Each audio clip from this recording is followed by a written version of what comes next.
Hi, it's me, the autistic Gen X software dev with anxiety and depression. Some call me Tim. Warning, rambling video incoming. I have a lot of stories I wanted to tell, and I can't remember any of them. I had them a couple days ago. I was like, oh, I can tell that. I can tell that. I can tell that. I can tell that.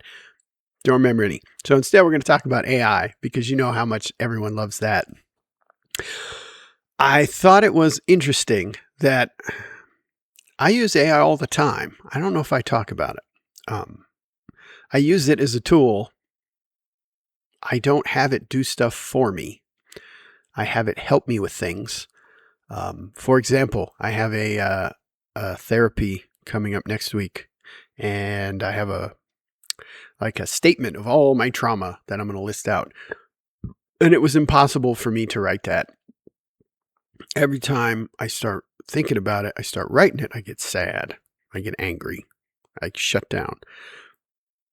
So with AI, I'm able to talk to it here and there through the day, and it writes the thing for me.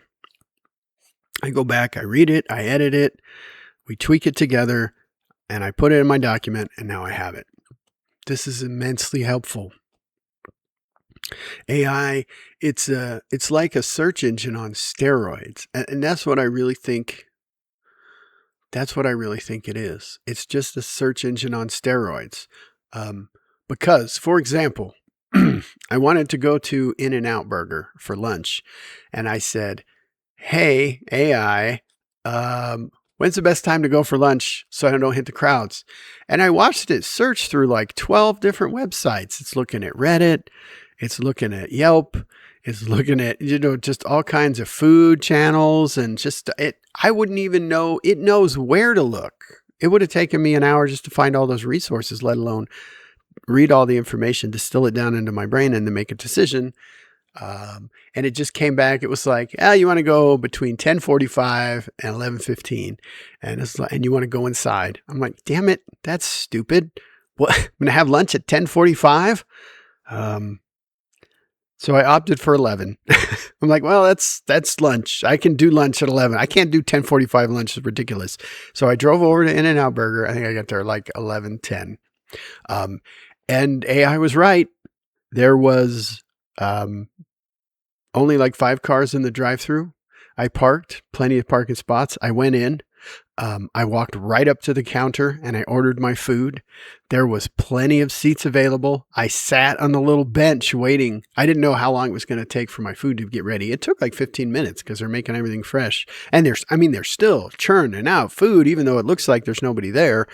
And I got my food, and I went and sat down. I had my pick of seats, and I have my headphones now, so I turn on the noise canceling so I can't hear anybody. I put on a YouTube podcast or something, and I just sat there and I ate my meal slowly, and I was enjoying every bite. It was great. And I don't know, about a little while later, I look up and oh my God, it is like a swarm of people have descended upon this place. It is the drive-through line is wrapped around the building. There's a line of people waiting to order. There's tons of people standing ready to get their food. There's door dashers and shit everywhere.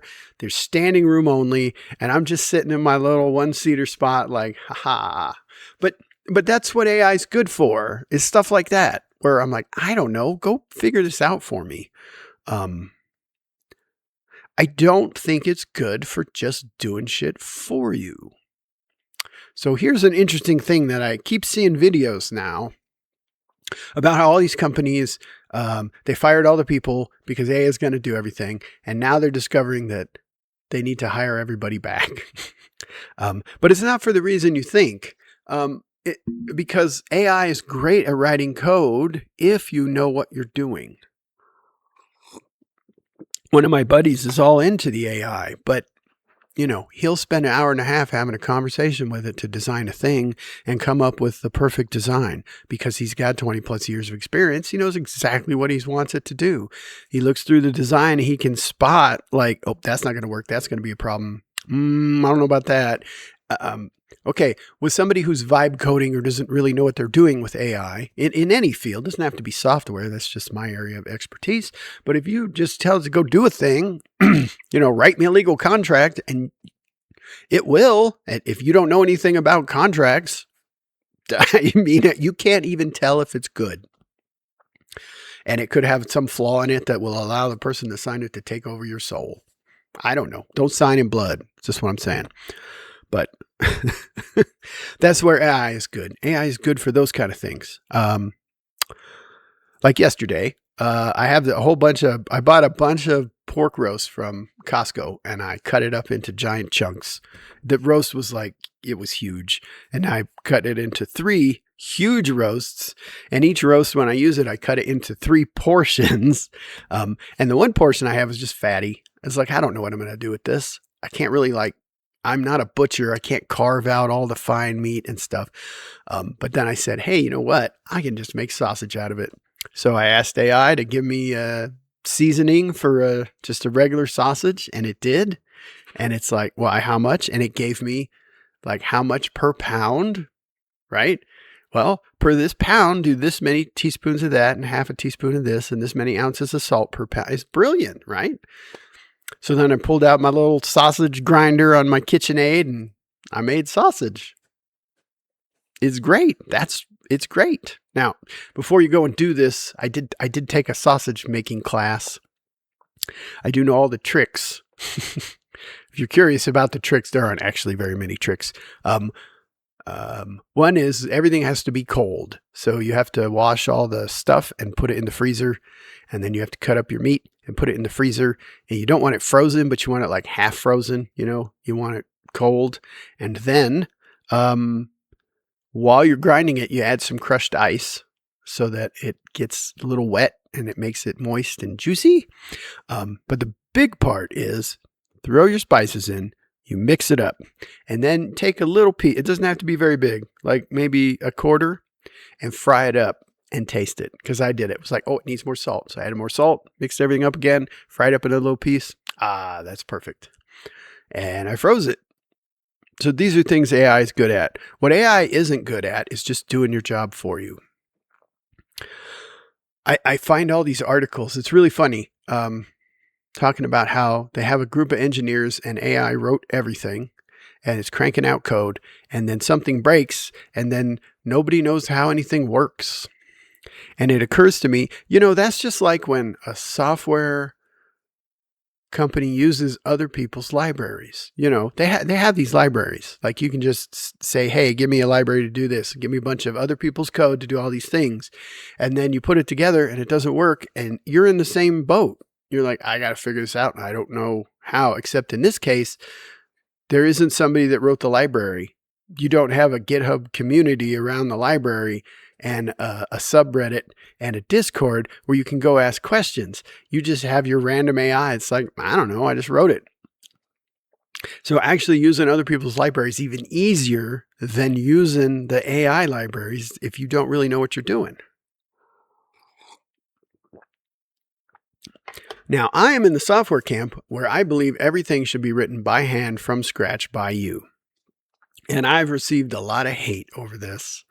Why would you do that? Don't reinvent the wheel. I've had AAA game developers tell me that I was stupid. Why would I do that?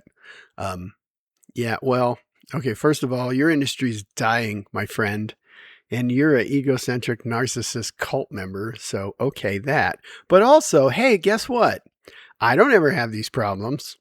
I write everything from scratch. I don't even use other people's libraries. I know exactly what's wrong with every single line of code I've written. I wrote it. Are there bugs? Sure, but I can fix them. It's not like I have the source code. I have handcrafted source code. And I use a couple libraries for my my game development, but they're all open source and I can go and read their code and understand it because it's written by somebody like me. The game library I use, Raylib, that's written by a guy like me who hated all the other libraries out there. Excuse the smoke. There's some hippie Zen shit happening. But yeah, he hated all the libraries. So what did he do? He wrote his own from scratch.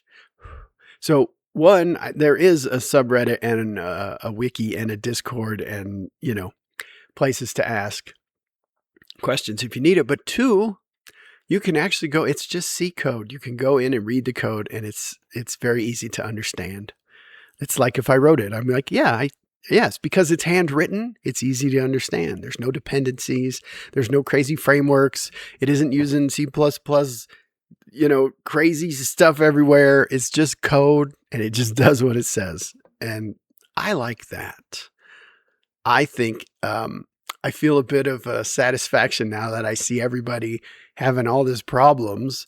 And really, they're just using library code written by the AI, and they can't figure any of it out. And I'm like, yeah, well, if you wrote it all yourself, you wouldn't be having these problems, huh? Yeah. Okay, it takes 10 times longer, but fuck you. I'm not asking you. Nobody asked you. Well, there was 10 minutes gone by, and like I said, rambling morning. If you like this kind of content, please share it. Hype the video up. I'd love to get more than 10 to 30 people watching my shit. That would be amazing. Until next time, peace.